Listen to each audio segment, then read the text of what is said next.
मंच, किसानों, नौजवान साथियों, आज की मीटिंग की जो अध्यक्षता कौन कर रहे हैं? चरण सिंह जी कर रहे हैं। अजय प्रहलाद जी, अच्छा, ठीक है, धन्यवाद जी। अध्यक्ष जी क्या कहते हैं? चौधरी किरत सिंह जी, गुलशन तो मैं था, बापू भी रोड़ा कर था। अरे लीक पाड़ने की वो आए थे। अरे अपना इसी में ही काम धंधा करो, अलग अलग कहा वो करोगे, ये ठीक जुड़ गया खाना। यहाँ पे संजय है, सारे लोग हैं, सभी लोग जो यहाँ पाए, जो किसान यहाँ पाए, ये कोई ना एक बिरादरी है, ना एक इसकी जाति है, ये किसान है, देश का नौजवान है, तंग है, तंग। पत्रकार बंधु, आप पे भी कलम और कैमरे पे भी बंदूक का पहरा है आपके ऊपर भी। यहाँ पे पुलिस फोर्स के लोग भी सुन रहे होंगे, एलआईयू के लोग भी होंगे। हम सुबह ही 8 बजे के चले हुए हैं, जोन से रास्ते का पता चलेगा कि काफिला इधर से जा रहा, पूरे के पूरे गांव बारिश में सड़क पे है, इसका मतलब जनता तंग है, वह जंग के लिए तैयार है। ये तो कोरोना से कह रहे थे, प्रधानमंत्री कह रहा कि कोरोना से जंग लड़ेंगे हम, ये तो 22 में लड़ेगा, ये किसान लड़ेगा। ये तो जो वोट की जंग है, ये कोरोना से भी भयंकर है। अपनी अपनी तैयारी कर लेना, कुछ नहीं मिलने वाला आपको। ये सरकार जाति और धर्म में बांटने का काम करती है, ये सरकारें तोड़ने का काम करती है, ये सरकारें एलिगेशन लगाने का काम करती है। अगर दिल्ली में 10 महीने से आंदोलन चल रहा तो ये सरकारें कहती है कि ये पंजाब के जो किसान है, ये किसान नहीं, ये खालिस्तानी है। अगर मुस्लिम समाज के लोग हैं तो कहते हैं कि पाकिस्तानी है, अगर यहाँ के इधर के लोग हैं तो कहते हैं पश्चिम के हैं, ये जाट लोग हैं। एलिगेशन, फिर कहते हैं कि छोटा किसान है, फिर कहते हैं कि चावल और गेहूं का किसान है। अगर यहाँ पर लक्ष्य आएंगे तो कहेंगे ये गन्ने का किसान था। ये बांटने का काम करते हैं, इनसे बच के रहना। इनने हमेशा वोट ली है, बांट के वोट ली है इन्होंने। ये गुजरात में गए तो पटेल और नॉन पटेल के नाम पर वोट ली, वहां पे समाज को बांटा। ये महाराष्ट्र में गए तो मराठा और नॉन मराठा के नाम पर बांटे। ये उत्तर प्रदेश में आए तो हिंदू मुस्लिम के नाम पर बांटे। ये हरियाणा में गए तो जाट और नॉन जाट के मिठाइयां बांटे। ये बांटने की राजनीति करने वाले लोग हैं। इनको न कृषि से कुछ है, न इनको इस देश के नौजवान से कोई मतलब है। प्रधानमंत्री ने कहा था कि देश में जब हमारी सरकार आएगी तो 2 करोड़ रोजगार हम हर साल देंगे। 7 साल हो चुके हैं, 14 करोड़ नौकरियां खत्म हुई है। देश के नौजवान को धोखे में रखा है, उसको बर्बाद किया है आपने।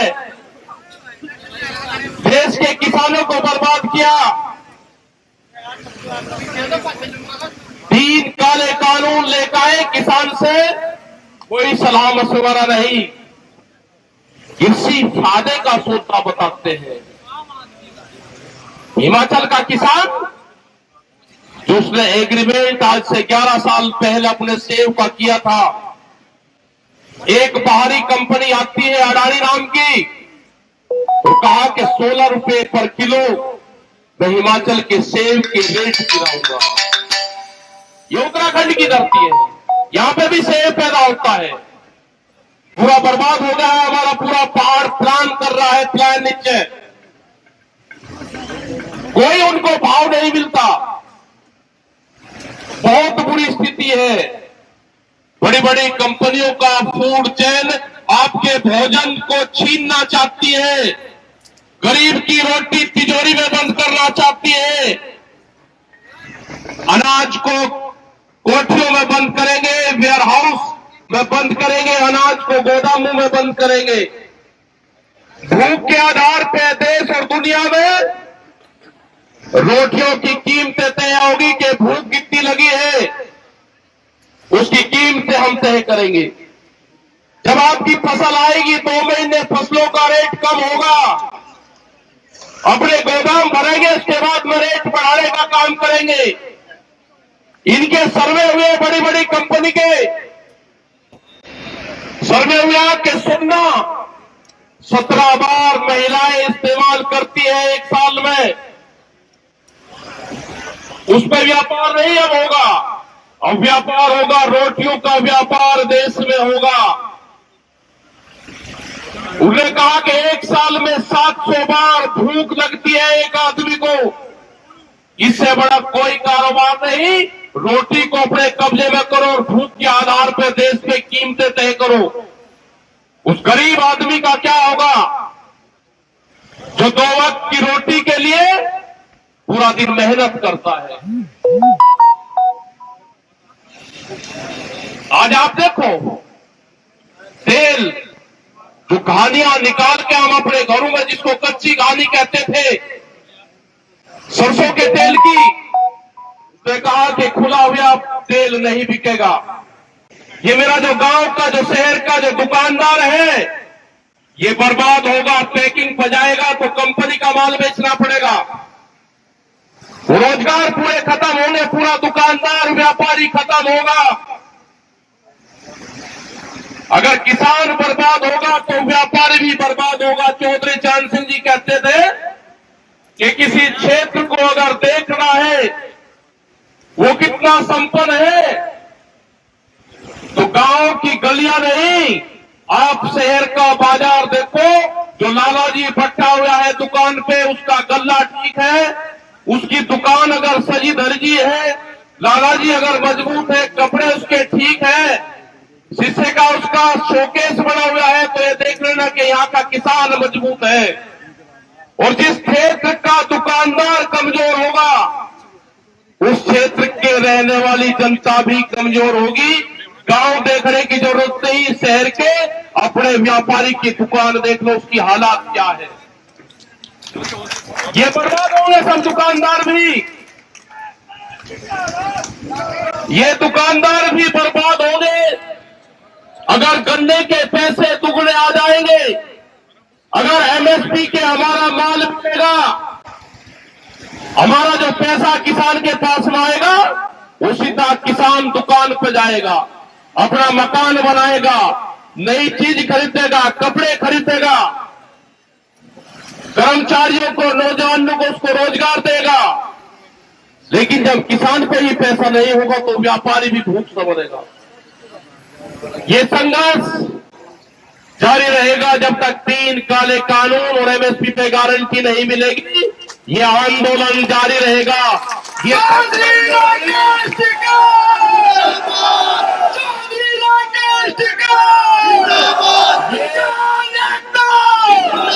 ये 10 महीने नहीं, 10 साल भी आंदोलन चलाना पड़ेगा, तो 10 साल भी ये देश का किसान आंदोलन चलाएगा। ये दिल्ली कान खोल के सुन ले, 10 महीने से दिल्ली को घेर कर रखा है। आने वाले 10 साल भी घेरनी पड़ी तो 10 साल भी ये किसान घेरेगा। 40 साल संघर्ष करो। ये नारा पर मत लगाओ बीच में। 10 साल भी लड़ाई लड़नी पड़ी तो 10 साल भी लड़ाई लड़ेंगे। ये किसान न कमजोर था, न किसान कमजोर है, और न किसान कमजोर रहेगा। तुम एमएसपी नहीं दोगे। आज अगर किसान अपना धान बेच रहा है तो 1200 रुपया क्विंटल। बिहार में 800 रुपया क्विंटल धान की खरीद होती है, उसको एमएसपी पे बड़े व्यापारी बेचते हैं। धान और गेहूं की 20 से 25% एमएसपी पे खरीद होती है। बड़ा बड़ा व्यापारी जो 20-20 और 25-25 हजार क्विंटल फसलें बेचता है, एमएसपी का लाभ उसको होता है, किसान को नहीं। और दूसरी फसलों पर तो एमएसपी है ही नहीं। जो 23 फसलें बताई गई उस पर 0%, 5%, 4% की खरीद है। सरसों के तेल का अपना हाल देखा, यही हाल दूध का होगा। ये दूध का किसान भी खुले में दूध नहीं बेच सकता। वो कंपनी के जो डीलरशिप होगी उसको दूध बेचेगा, वहां से वो कंपनी में जाएगा और पैकिंग के बाद में आपके पास में आएगा। ये हालात खराब होने वाली है देश में। सीड बिल जो बीज कानून है वो देश में आने वाला है नहीं। देश में बीज के पुलिस थाने खुलेंगे। कोई सोच सकता था कि देश में बीज के थाने खुलेंगे? जैसे बिजली के थाने खुले ऐसे ही देश में बीज के थाने खुलेंगे, सीड पुलिस बनेगी। किस किसान ने कौन सी कंपनी का बीज लगाया, अगर आपने रजिस्ट्रेशन नहीं दिखाया कि मैंने कहां से बीज लिया, आपके खिलाफ कंपनी के लोग मुकदमा करेंगे और उसमें सजा और जुर्माना दोनों है। बहुत से कानून आ रहे हैं।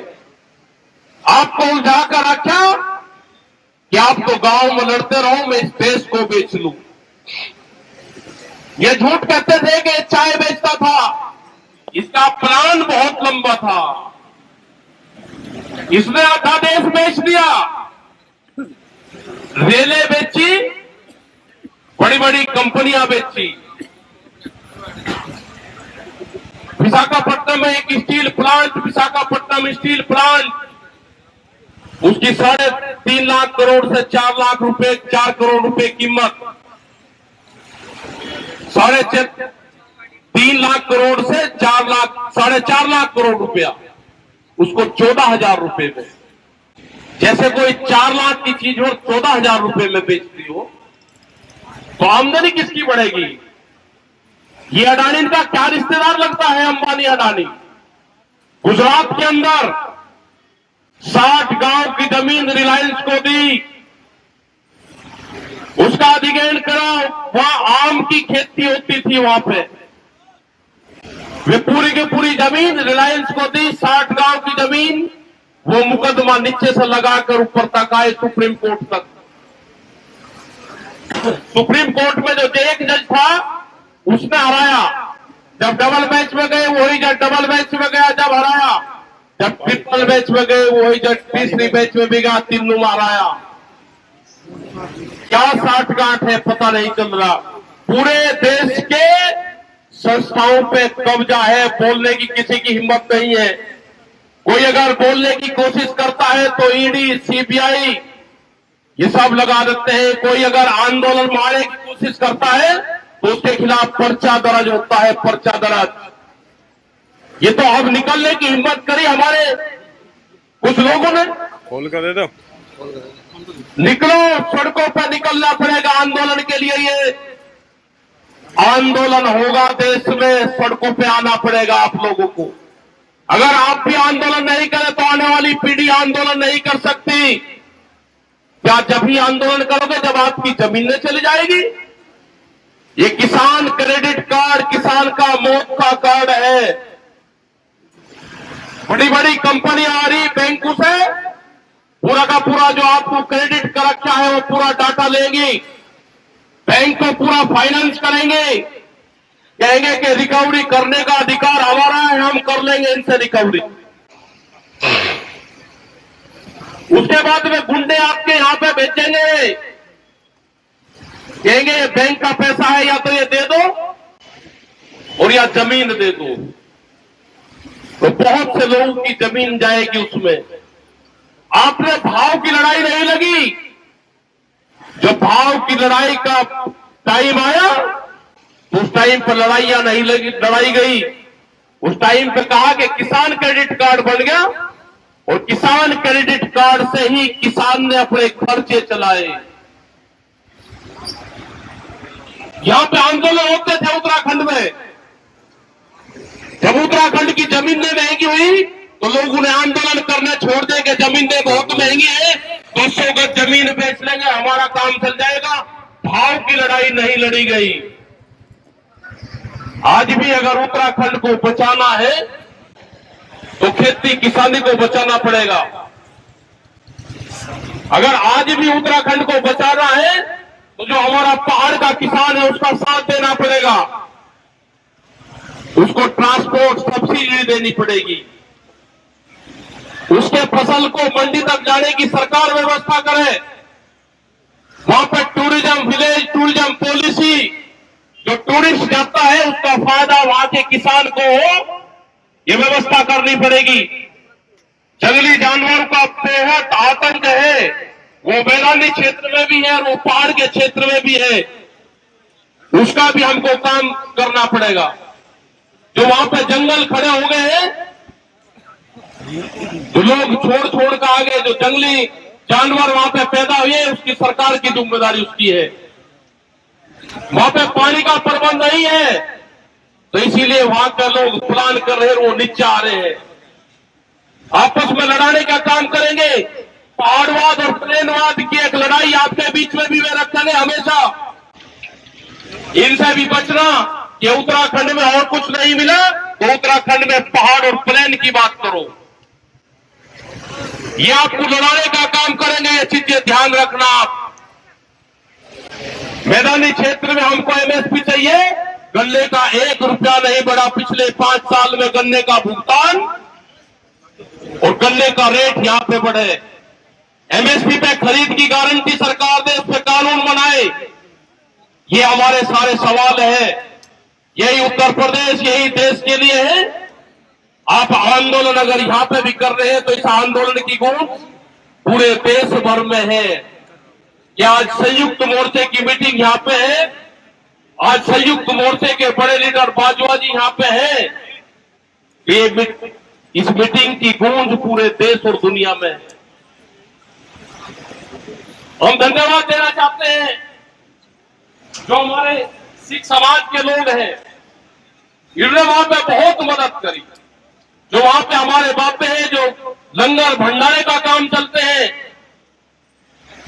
जिनको अपने आश्रमों में, जिनको गुरुद्वारों में रहना चाहिए था, वे सड़कों के ऊपर पड़े हुए, सड़कें ऊपर लेट रहे हैं, वे नीचे जमीनों में, और भंडारे चला रहे हैं, लंगर चला रहे हैं। वे कोई आपको स्टेज पर नहीं दिखेंगे। हम धन्यवाद देना चाहते हैं सब लोगों को कि जो वहां पे गाजीपुर, टिगरी, सिंगू, पलवल, ढासा, इन सब बॉर्डरों पे मदद भेजते हैं। यहां से अपने गांव से आटा, दाल, चावल, सब्जी, दूध, लस्सी, दही, तिरपाल, बांस सब भेजते हैं। वहां पर सब चीज की जरूरत है। आप इनके एलिगेशन पे मत जाना कि ये क्या क्या एलिगेशन लगाते हैं। ये चाहते हैं कि एलिगेशन लगा के किसान सम्मानित लोग हैं वो अपने आप को हीन भावनाएं करके वो आंदोलन छोड़ दें। हम भी बहुत पक्के संयुक्त मोर्चे के पूरे किसान लीडर, आप हमको कुछ ही कहते रहो, अब हम पे कोई फर्क पड़ने वाला नहीं है। पहले हमको भी गुस्सा आता था कि हमको इस तरह की बात कहते हैं। ठीक है जी, ठीक। लेकिन ये जब तक 3 काले कानून वापसी नहीं होंगे, एमएसपी की गारंटी नहीं होगी, ये किसान घर वापसी नहीं करेगा, आंदोलन जारी रहेगा। 2022 में इलेक्शन आएगा आपके यहाँ पे, ये बहरूपिया अपना आएंगे आपके पास में, क्योंकि 5 साल में पॉलिटिकल आदमी का त्योहार होता है, ये मनाने गांव में आते हैं उसको। ये जब आए तो इनसे पूछना कि प्रधानमंत्री ने कहा कि 2022 में आमदनी दुगनी होगी तो 1 जनवरी से बिकने वाली हर फसल का रेट दुगना होगा। ये क्वेश्चन जरूर इनसे करना।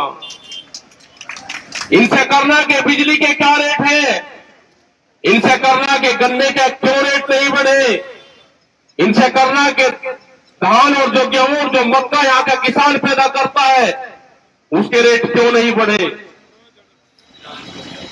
ये करना कि हमारे उत्तराखंड के लोग पूरे देश में रोजगार के लिए आ जाते हैं, उनका क्या प्रबंध करा। ये सारे क्वेश्चन आप लोगों को करने हैं इनसे। ये आपके बीच में आएंगे, रंग बदल के आपके बीच में आएंगे, आपको झगड़ा करवाने का काम करते हैं। ये इनका पूरा देश से मुखौड़ा इनका हट गया है एक तरफ। इनको कोई सुनना नहीं अब चाहता, इनको कोई वोट देना नहीं चाहता। इनको वोट पे चोट करने का काम करना। इन पे जब वोट पे चोट करोगे तो ही ये आपकी बात सुनेंगे। ये मैसेज रहना चाहिए इनको कि देश की जनता अब निकल चुकी है, अब तुम्हारे में जो जमाने थे वे चले गए। अब जैसे इनको बंगाल में दवाई दी, ऐसी ही दवाई इनको उत्तराखंड में भी मिले।